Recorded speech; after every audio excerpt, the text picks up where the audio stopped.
Hi, ചക്കയവിയൽ ഉണ്ടാക്കിയാലോ? ചക്കയവിയൽ ഉണ്ടാക്കാൻ വേണ്ടി നീളത്തിനരിഞ്ഞ് ചക്കച്ചുളയും ചക്കക്കുരുവും കൂടെ ഞാൻ കുക്കറിനകത്തിട്ട് ഒരു വിസിൽ ഏൽപ്പിച്ചെടുക്കുന്നുണ്ട്. മഞ്ഞൾപ്പൊടി ഉപ്പും ഇട്ടിട്ടുണ്ട് കേട്ടോ.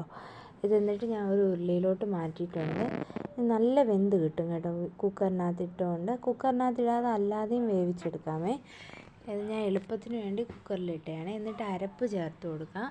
ഇതിനകത്തോട്ട് ഒരു മുറി തേങ്ങ തിരുമ്മിയതും ശകലം ഒരു 5-6 അല്ലി വെളുത്തുള്ളിയും പിന്നെ ശകലം ജീരകം, പച്ചമുളക്, കറിവേപ്പില ഇത്രയും ചതച്ചെടുത്തിട്ടുണ്ട്. ഇതിൻ്റെ പുറത്തോട്ട് ചേർത്ത് കൊടുക്കുക. എന്നിട്ട് നല്ലപോലെ ഒന്ന് മിക്സ് ചെയ്തെടുക്കാം. കറിവേപ്പില ഇട്ട് കൊടുക്കുന്നുണ്ട്. നല്ലപോലെ ഒന്ന് മിക്സ് ചെയ്ത് ഉപ്പ് കുറവാണെങ്കിൽ ഉപ്പൂടെ ചേർത്ത് കൊടുക്കണേ.